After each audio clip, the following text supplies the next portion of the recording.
I think about us, the three of us, what we could be. I think about it all the time. Please. It's terrible. No, it's not. I know June. She's my friend. I care about her. How's your day going? You look pretty. Thanks. I wore it just for you. Her father's a driver named Nick. He helped me to survive. Yes, you can, because I can't lose you. I'm not gonna let anything happen to you. What about you? Your girlfriend is a badass. Welcome to Above the Garage, a Nick and June, the Handmaid's Tale podcast. Hi, friends. Welcome to our analysis of Season 3, Episode 9, which is entitled Heroic. Let's do our round of introductions and then dive in. Hi, I'm Melissa. Hi, I'm Megan. Hi, I'm Violet. Hi, I'm Scarlett. And I'm Kate. So this episode opens with the song Heaven is a Place on Earth by Belinda Carlisle, a song that I used to like. And now I just think of this scene this episode, every time I hear it playing in the grocery store. Yep. And we just hear, so it opens with the song, and then we just hear the hospital beeping and see Matthew in the bed. And June's voiceover says, "Do you hear it? I didn't at first. Not for a few weeks. A few weeks she's been kneeling at this hospital bed. That's insane." That was my first note too. Yeah. It's crazy. Shocked when they said that. But she continues and starts singing the song to the rhythm of the hospital beeping. She looks a little crazed as she says, "Do you hear it? You will. You'll hear it." And then she says directly to us, "You'll hear it." Breaking the fourth wall, which I love when she does that, actually. Yeah, it's very cool. And she continues her voiceover because there's no one there to talk to this episode. So a lot of voiceover. They don't give of Matthew anything that might hurt the baby. There's no future for her in any case. There's too much bleeding, they say. Her brain is gone, they say. Of Matthew is just a vessel now, and the baby is all that matters. I suppose it's all that ever mattered.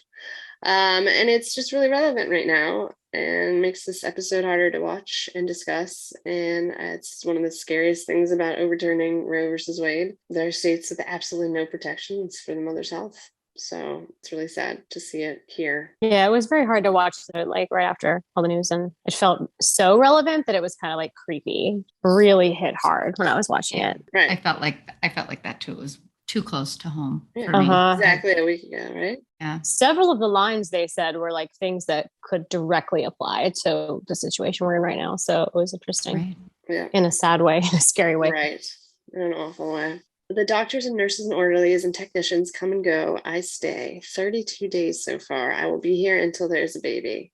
This is your walking partner, Aunt Lydia said. Where else would you be? You would never mentally recover from that, right? That just seems crazy. So.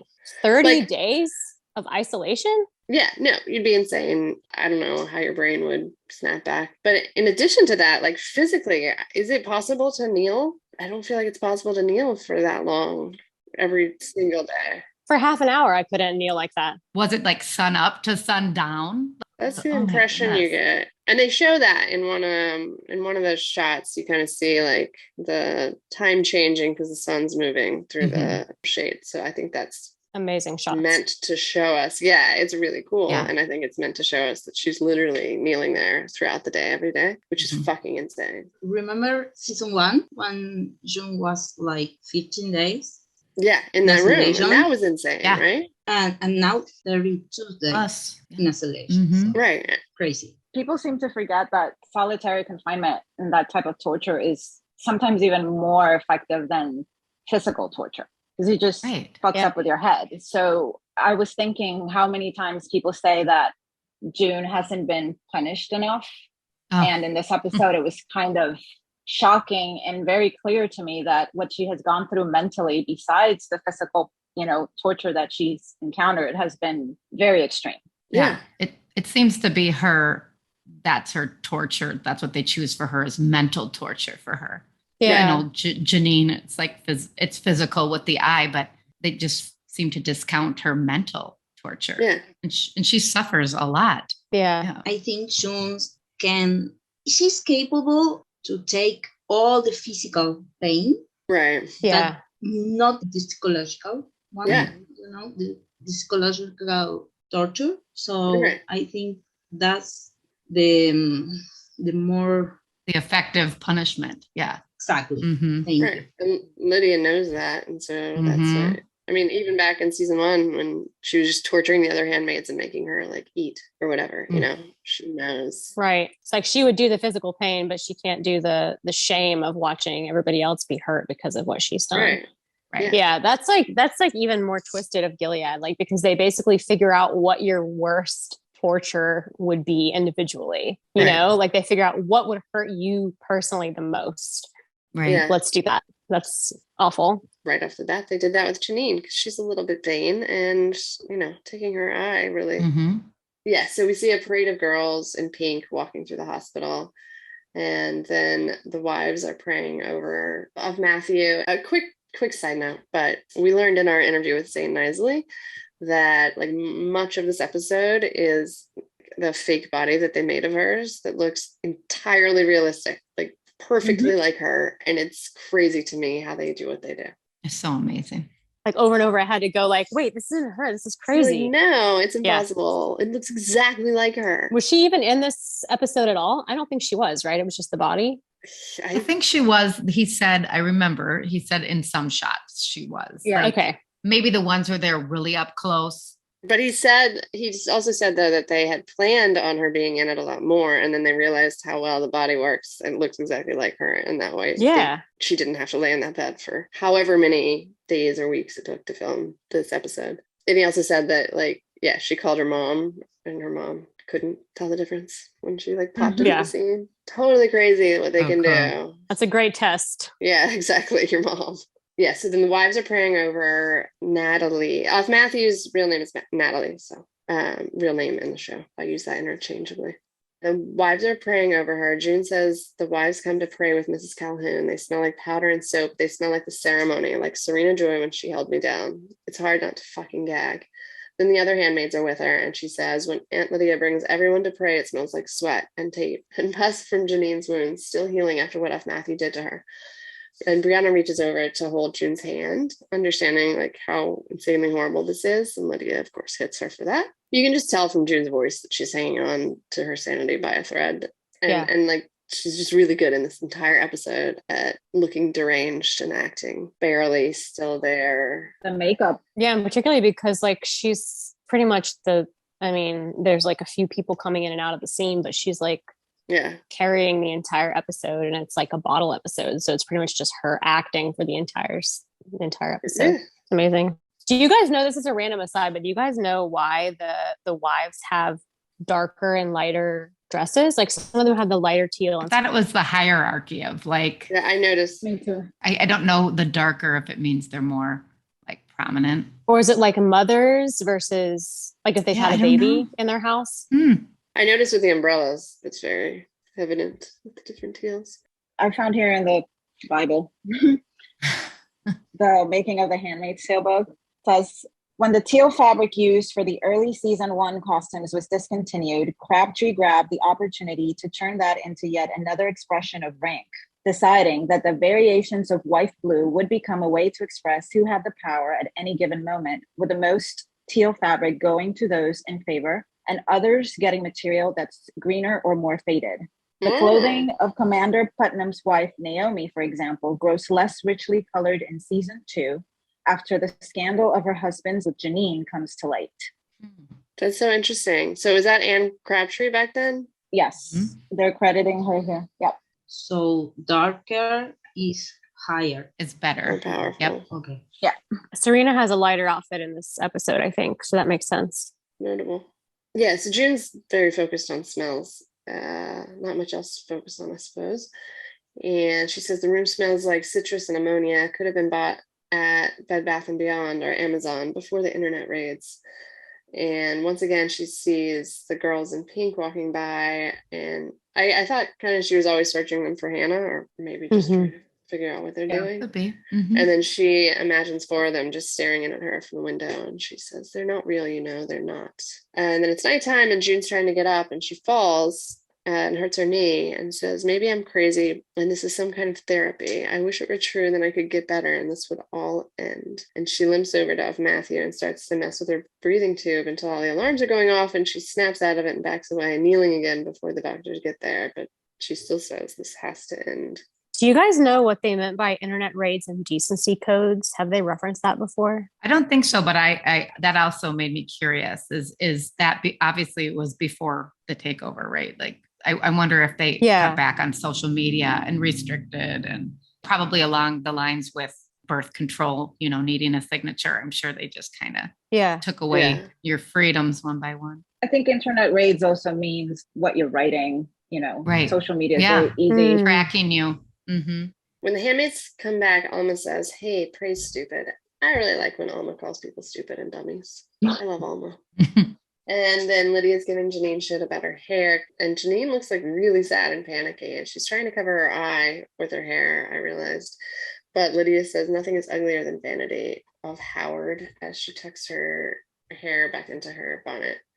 And June whispers it's okay. And Janine shakes her head, saying it's gross, like in tears. And then the machines are going off. So the handmaids leave and the doctor comes in, asks how their patient is, and immediately takes the baby's heart rate to make it clear the baby is the patient, not the mom. And if Matthew starts having a seizure, and June tells Lydia, if you're lucky, you might see her shit herself. That kind of shows you just how June is also kind of dehumanizing the situation, which is what Gilead's doing to, obviously, of Matthew. And she's in the same boat. She's just seeing this from another perspective because she's so broken. And it's really sad to see, because I think that also part of the torture is the fact that June has to face herself while she sees off Matthew. They're both handmaids. That could be any of the handmaids, totally, like they say at the beginning, a vessel. Plus she also has to understand that she caused this in a way.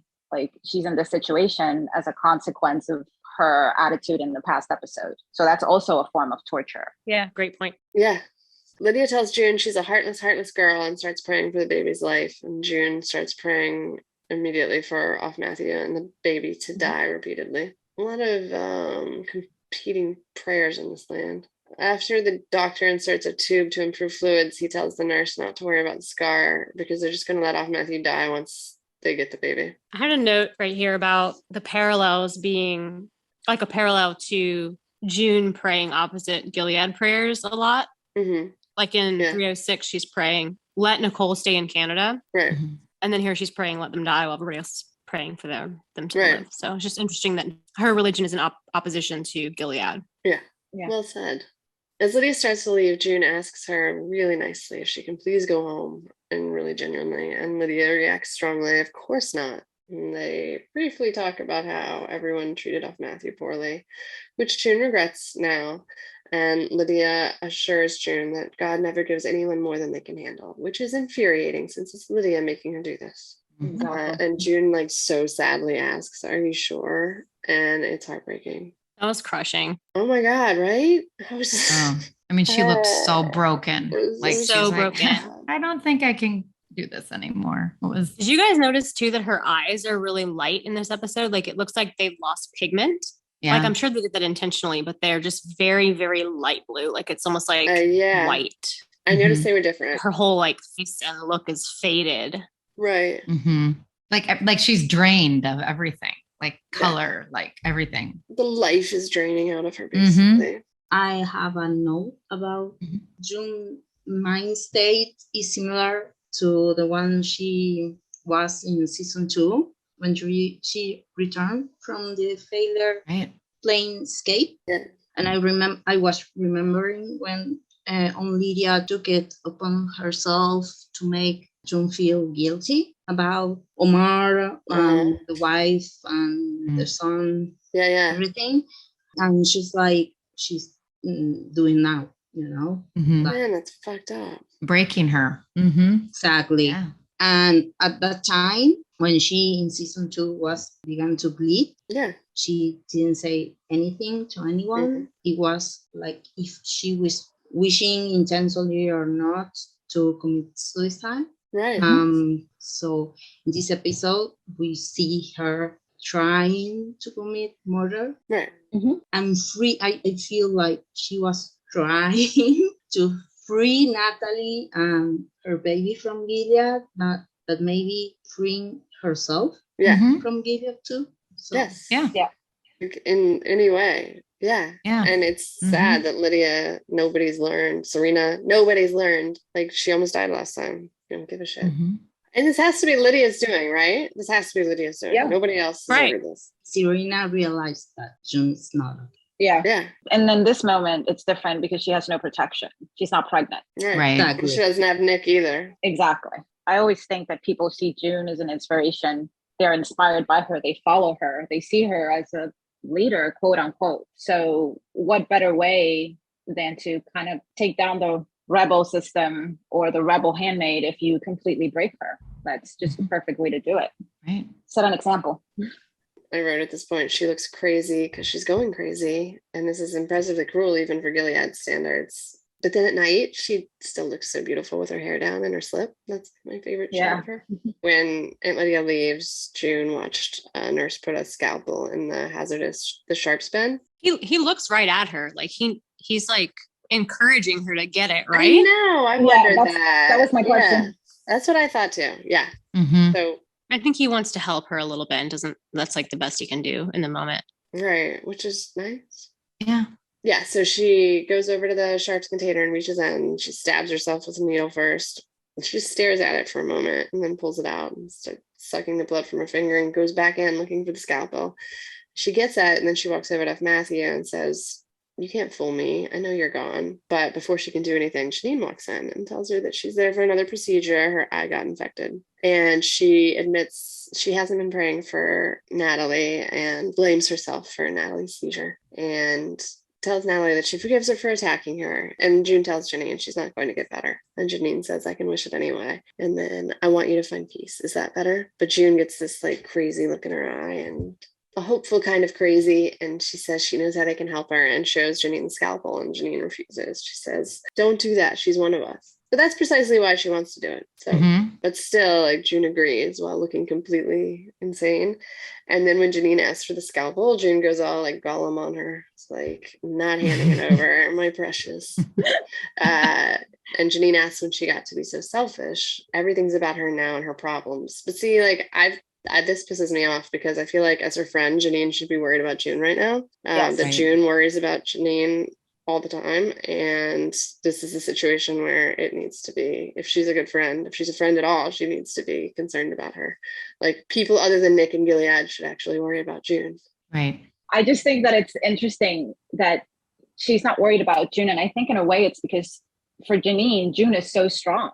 Like, that's what everybody sees. They see her as strong. And then when she's not strong, people kind of get mad at her. Not mad, well, yeah, annoyed, because that's not what they expect. And that it's so wrong because she's in the same situation as Janine. But I can also translate to the way that she was treating off Matthew, you know, just like Janine said here, she's one of us. And another thing that I thought about when I was watching this scene, when June says to her, "I know you're gone already," that's her justification of what she's thinking.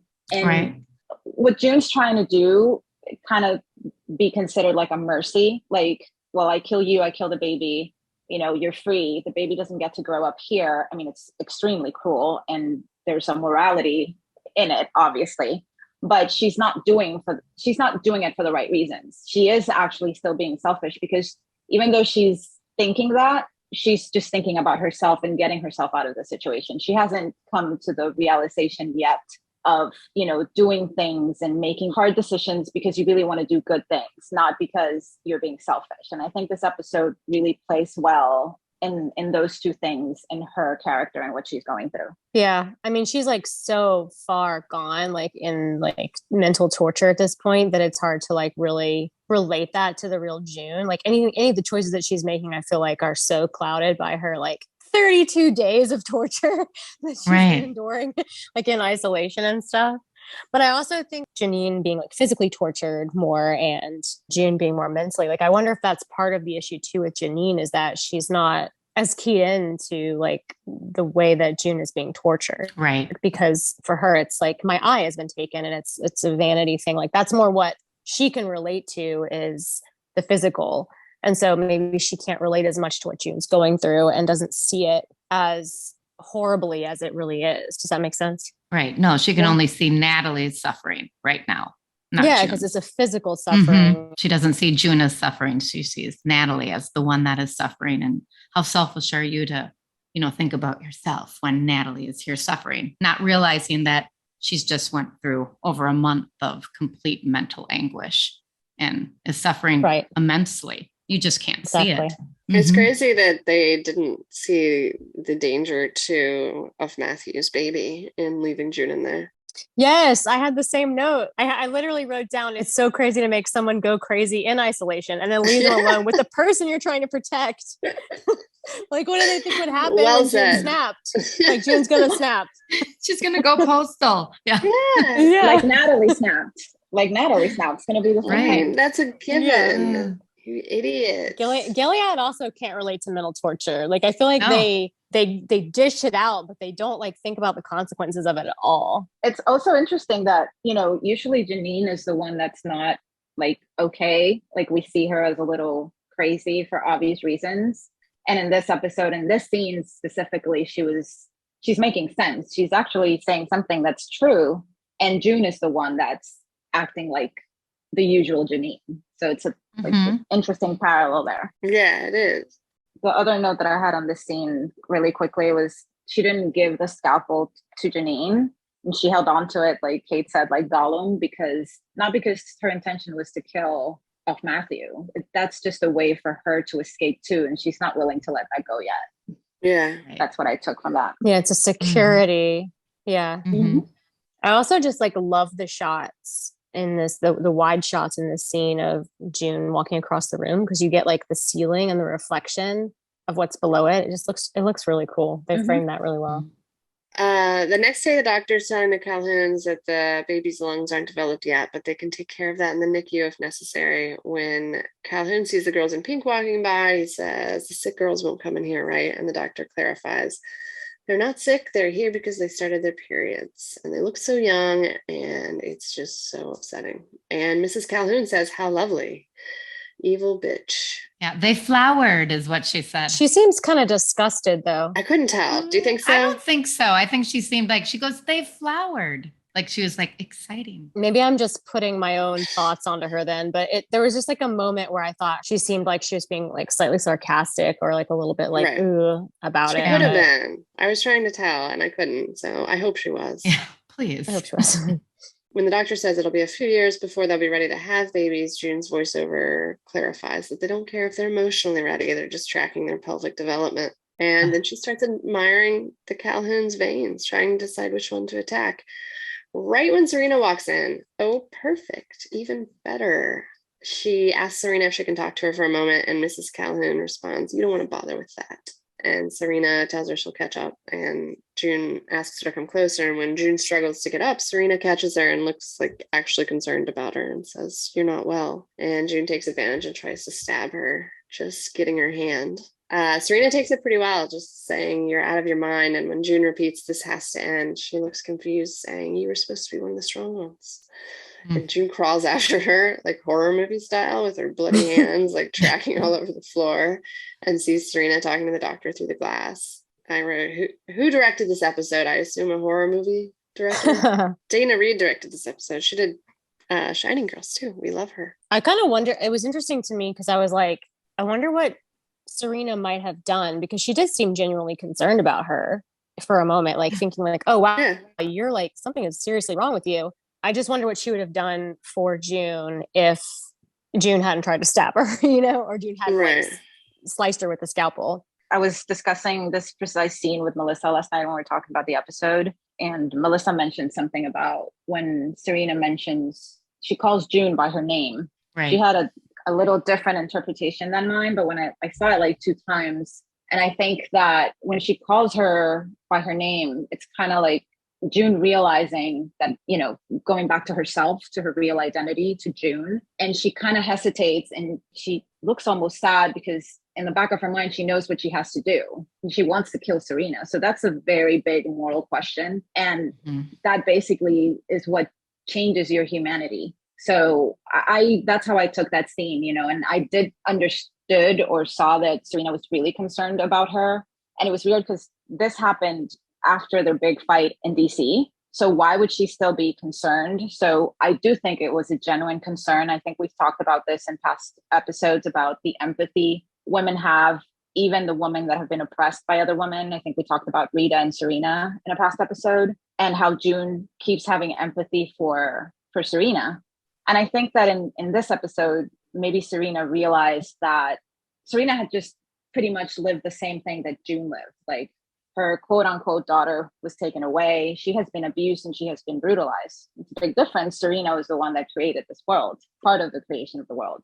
But I think maybe she was able to, in some sort of way, empathize. And I think that's why she didn't tell on her, because she could have just easily told the doctor what happened and she would have been in the wall. But she chose not to. They connected because Serena just went through her own personal mental breakdown. So she's fresh kind of off that. That was a really good point about calling her June, like calling her by a real name. Like that's definitely a sign that she's taking it more seriously, or that she's really trying to connect with her in that moment, as Serena was.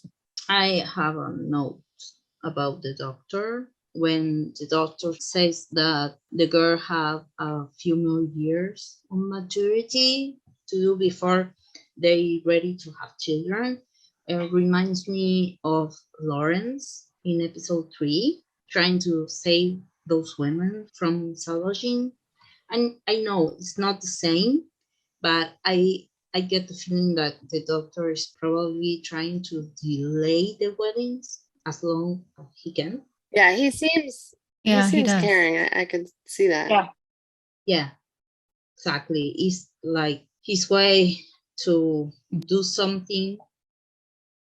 Yeah, but no time, do something. Right. Little thing. Well, think of it. Some girls are 9 and right. 11. That's the difference. They're not ready. It's good that they're going by pelvic development, because my son asked me yesterday, like, who's the youngest person to have a baby? And I mistakenly Googled it. A 5-year-old. 5-year-old. Mm-hmm. What? Yeah. Yeah. I mean, according to the internet, if you can believe everything you see on the internet. But Jesus, right? 5. Oh my God. It's horrifying. The doctor's played by Gil Bellows, and I had just looked him up earlier. It seemed like Zane spoke highly of him when he was being interviewed. And I didn't realize he played Tommy in The Shawshank Redemption. He seems nice, like his whole face and demeanor. Yeah. I think he's one of the good guys, but I mean, how do we know? I think he is, though. Well, to an extent, I always wondered too, with a lot of the doctors, was he forced to comply or die, or was he in it from the beginning?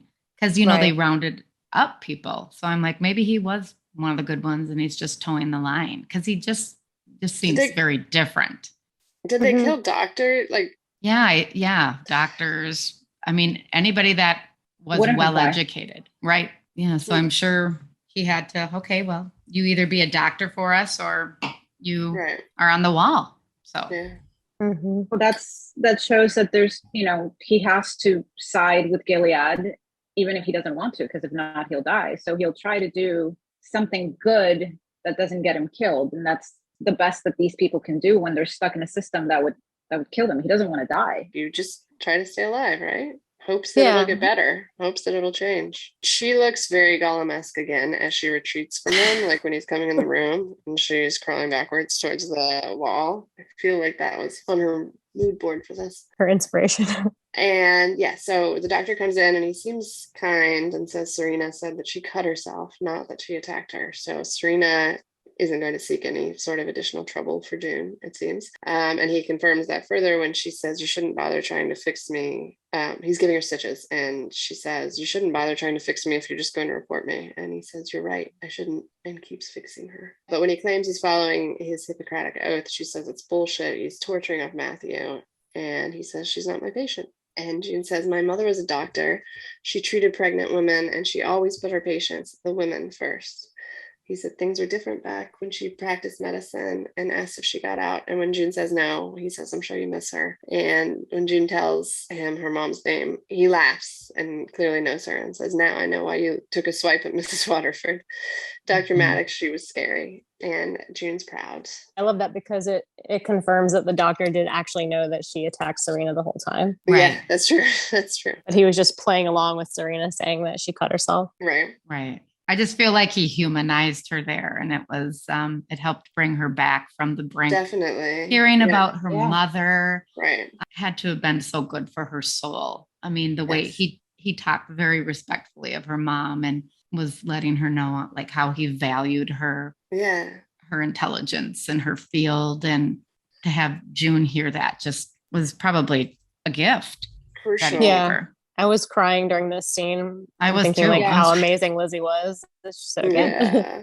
And June was very proud to talk about her mother. She looked almost like a little girl. And I really like that she said was, and then she says is, and then she says was, and then she says, I don't know. Because he asked her, like, did she get out? Then June says, you should know I was going to kill Serena and her, bad off Matthew, and you too. And he says, I warned them. I said, you can't leave that girl in here praying for months on end. The brain atrophies in isolation and breeds despair. And he's nice. He's telling her this is actually like a completely logical physical process that was entirely predictable.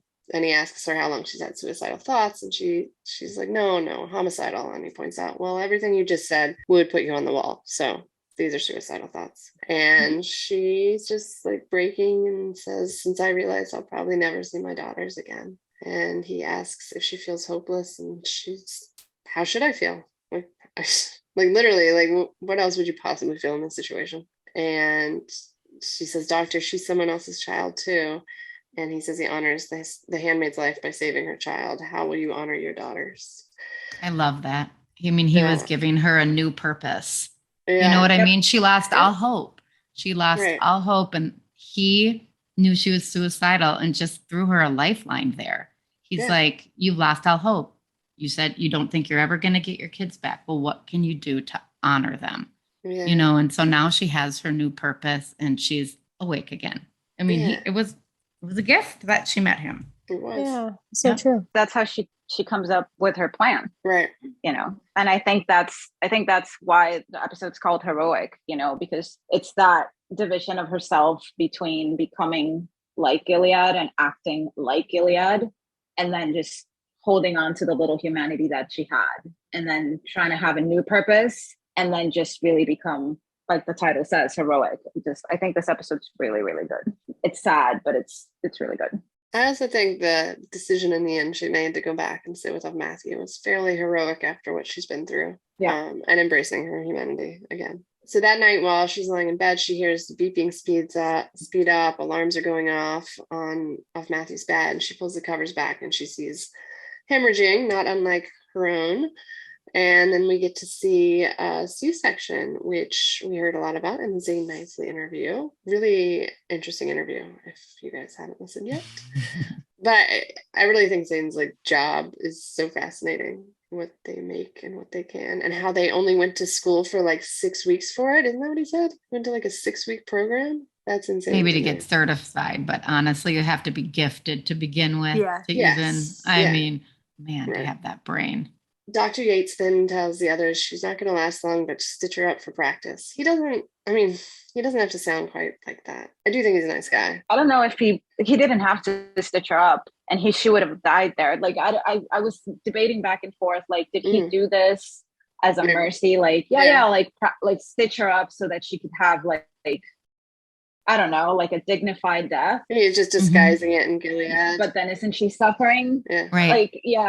And then Matthew is still hanging on when June gets her suitcase and walks out, and a little girl in pink offers to carry it for her and asks her if she just had a baby. And she said, no, I was visiting a friend. And the girl asks if she was very sick. And when June says yes, the girl says, the Lord will heal her. You just have to pray hard enough. And the girl tells her that she's here because they said she can have babies after she gets married. And June asks if that's what she wants. And the girl says, of course, so much. And then a wife calls the girl, and so she leaves. The girl was lying, or? Yeah, for sure. Yeah. I was thinking about this girl and how she couldn't hide the fear in her eyes. Yeah. And how everyone in Gilead has to create that mask eventually to hide their feelings. At a very young age. Yeah.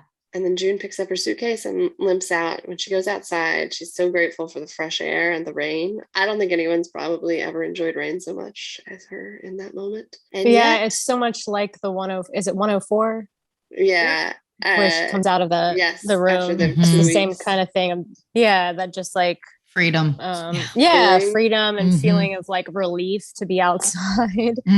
Feeling it's also just really interesting that like she walks outside, takes a deep breath, and then she's like, you know what? I'm gonna go back in and sit with her till she dies. Like that's all she needed. They just needed to like let her go for a walk. This is really amazing, right? Yeah. I love that.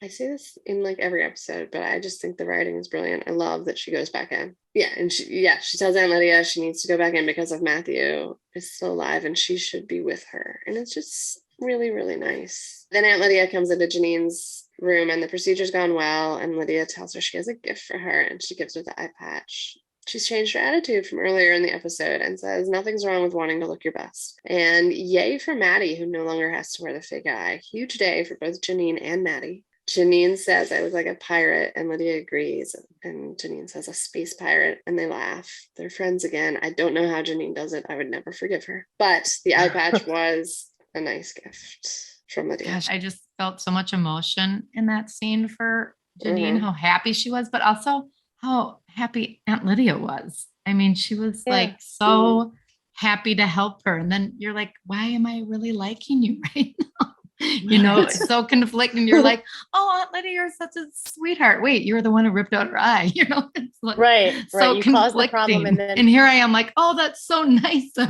I was like, why am I crying? The show is very good at that. Yeah, very good. Did you guys think about Rita giving the teal finger to Serena in this scene when Aunt Lydia gives the red eye patch? It is similar, yeah. I wonder if it was driven primarily by trying to help Maddie or trying to help Janine, because Zane said that it was, it was very not painful. It was very uncomfortable to wear that eye all the time during filming. Yeah, I was thinking about that. How happy Maddie and everyone in the makeup team about the patch is so easily right. There's just the most brilliant, like perfect for the story and perfect for, like you said, the makeup team and Maddie, and it really worked out very well. Speaking of makeup and Janine, I wondered, like, did you guys notice she has a tattoo on her forearm? Yeah, it's just a little one. She has a little tattoo, and I was like, it's kind of surprising to me that Gilead wouldn't cover it or make her cover it or like remove it. I don't know what their stance is on tattoos, but just the fact that she had I never thought of it because I hadn't noticed other people's. So that's an interesting question. Serena has one. I think it's across episode 6 in season 1. You can see the tattoo when Serena and Fred are having sex. Oh, on her side. On her side, yes. When I think she removed the dress, you can see that. I also love Janine saying space pirate. I just really connected with her in that moment. I was like, that's the content I want, is space pirates.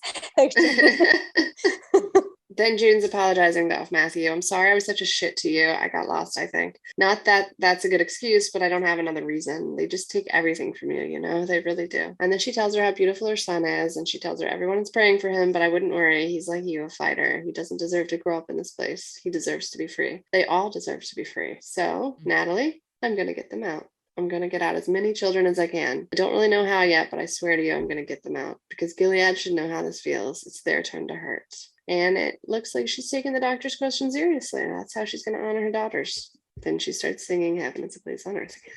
This episode was like in one room for 95% of it. I heard that they were going to do flashbacks and they decided against it just so you could really get the feeling that they're just stuck trapped.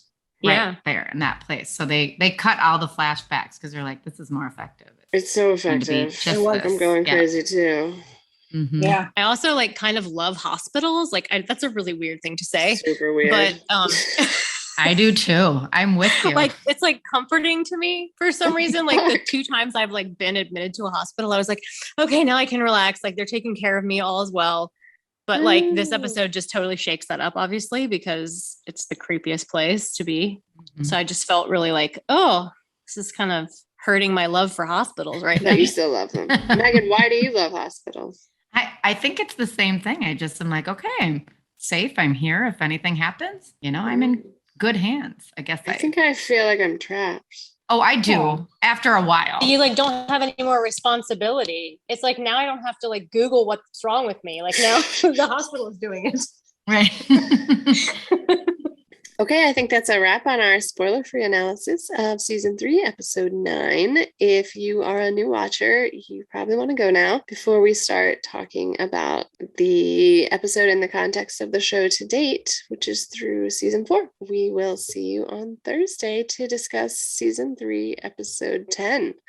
If you're a longtime fan, hang out and we will do the deep dive now. Okay, who's got notes? I have I don't remember who says it, but I think June's talking about the only thing that matters is the baby. I think that's at the beginning. Mm-hmm. That made me think of, the conversation with Lawrence when, he's telling her that they have Hannah and that they're going to hurt her. And June says they wouldn't hurt a child because that's the only thing that's important to Gilead. And he says Gilead only cares about power. Mm-hmm. So it made me think of that. She still believes that, it's all about children. She hasn't realized yet that it's pretty much about power. Right.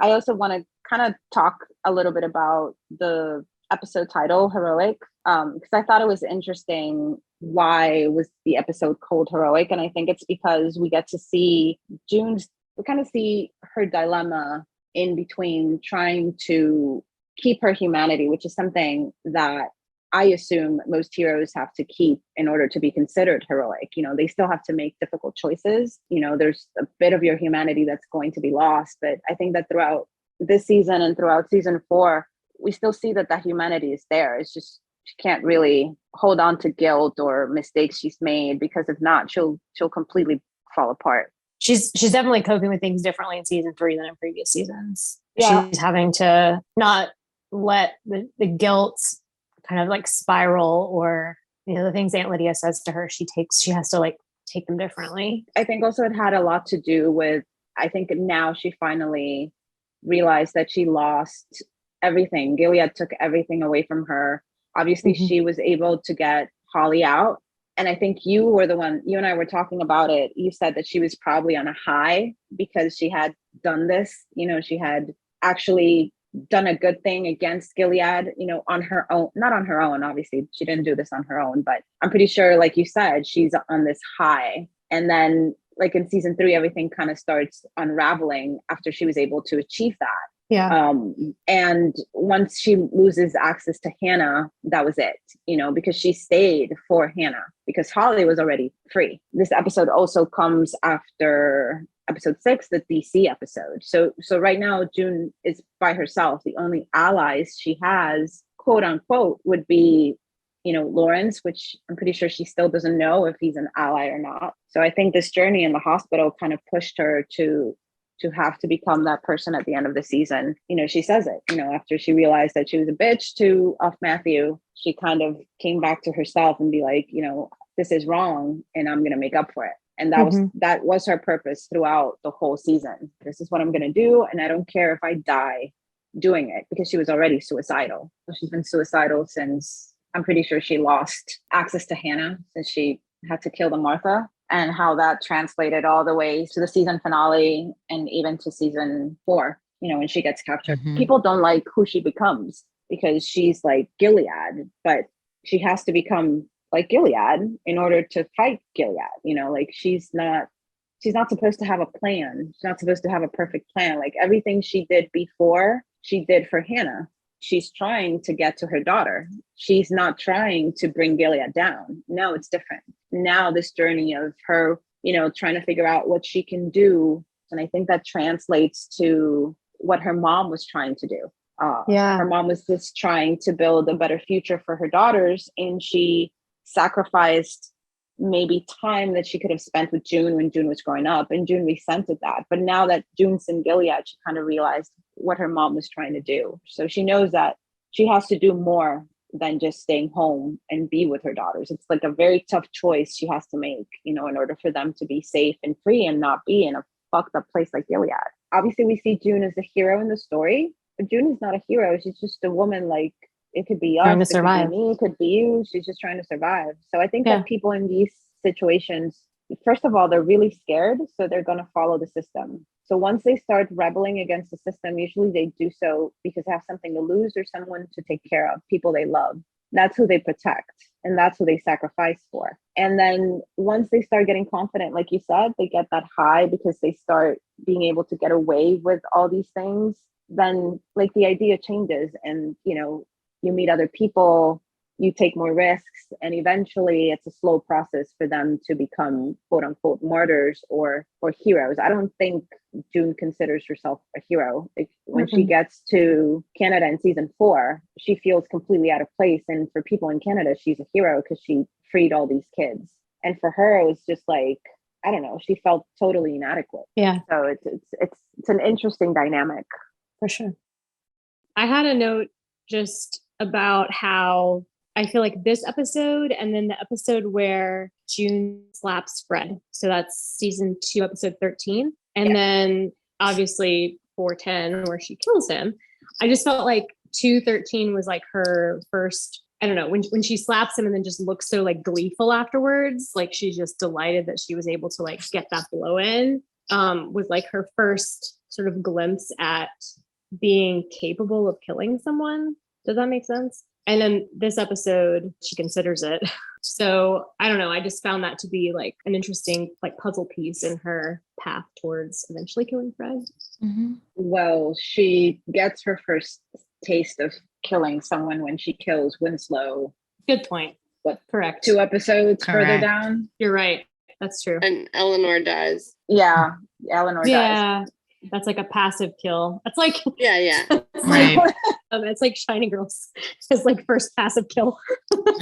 Well, she's killed. I mean, she's had to kill before because Gilead makes them do the particutions and the salvagings. But I think these next ones are different. They're her decision. She made the decision on her own. She's in control of it. Exactly. She's in control of it. But I think this episode is what pushes her. Like, I remember in interviews, they said season 3 was about her becoming ruthless. But I think this is exactly what she needs to do in order to be able to fight Gilead. Like, she can't feel empathy like she used to feel before because these people do not feel empathy for her. Obviously, as we've seen through the past 3 seasons that we've seen. So they completely broke her. Just like she says, they take everything from you, and she didn't have anything left to lose. That's why she used herself as bait in the season finale. Yeah. And it's interesting too that, like, yet again, this is an example of Gilead doing something that's like a quote punishment for her, making her sit there in isolation. And it really pushes her to transform into exactly what you just said, like to somebody that can fight them. So it's like they've created this person that's capable of doing that and capable of coming back at them. And it's really interesting and ironic that they don't see that they're doing that. Gilead's building their own army against them by exactly making these people suffer. Yeah. I love that it comes full circle. Yes. I relate the song with June possible search for a place, that heaven on earth, and not how religions believe that you have to die to access heaven. So I was thinking that maybe as Gilead is hell on earth, Canada could be heaven. Like she was thinking in a place, and maybe that place is Canada. It also reminds me that she sings the same song when she's in isolation during episode 3 in season 4. In the box, she's also singing the same lines, the same part of the song. And like I said before, June is capable to take a lot of physical pain. And in that episode, she endures now psychological torture as well. But they had Hannah, so they broke her. With Hannah. If I continue your analysis, then like I can go further to season 4, because if she thought Canada was heaven, it sucks that when she gets there, Gilead is still within her and she's still in hell. So we can do the depressing full circle. But yeah. Sucks. I don't think she'll reach her heaven until she's with the people she loves. She'll be in hell until that happens, even if she's free. Yeah.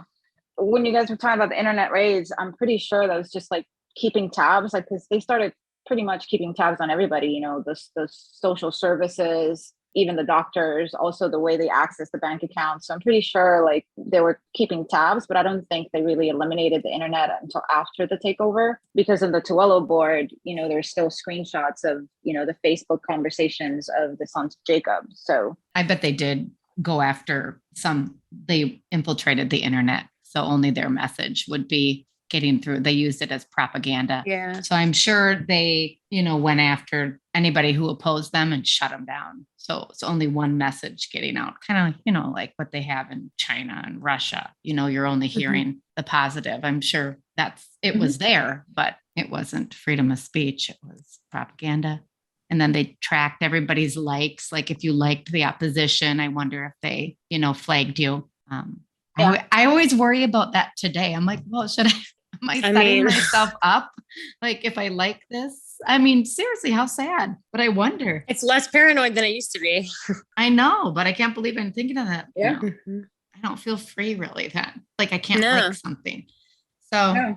I was reading today, I don't know if this is a parentheses. I was reading today, like the news and that application flow, when you track your period, was saying that they were going to add an anonymous mode. So you could track your period without putting your information for obvious reasons. So it's the parallels of what we see in the show and how Gilead came to be and what we're seeing now is fucking scary. Yeah, it's terrifying. Yeah. Kind of like the main thing that I was thinking about, obviously, was Hannah with the children walking by in the hospital and how she's getting close to that age now, or basically is that age now in season 4 or 5, and what that means for the urgency of getting her out of Gilead and of what, of June's fear for her daughter and knowing that that's coming for her. I can't imagine how terrifying that would be. Like, right. Yeah. Imagine. Yeah. I was going to talk about like how people say that June hasn't been kind of brutalized enough. It's usually one of the biggest criticisms. And obviously, I think we talked a little bit about in Spoiler Free how that whole mental torture of being isolated is probably one of the worst forms of torture. But other than that, people forget that she has been physically brutalized. Her feet have been whipped twice. I know it's not as visual as maybe Janine losing an eye, but there's a reason why her feet are being whipped, because she tried to run away. So that's the penalty for that. And I kind of like went on a rabbit hole thinking the skin in the bottom of your feet is kind of thicker than any other part of your body. So in order to break your skin, they have to hit you more times than if they were going to hit the back of your thighs, for example. So that has to be a little bit more painful than getting whipped on your back. And you also have to walk to and from, and you're kind of walking on top of your bruises. So it's still a pretty brutal punishment. It's like a constant reminder every time you take a step of your injuries, because it basically prevents you from being able to move regularly. Pretty much. And that happened to her twice.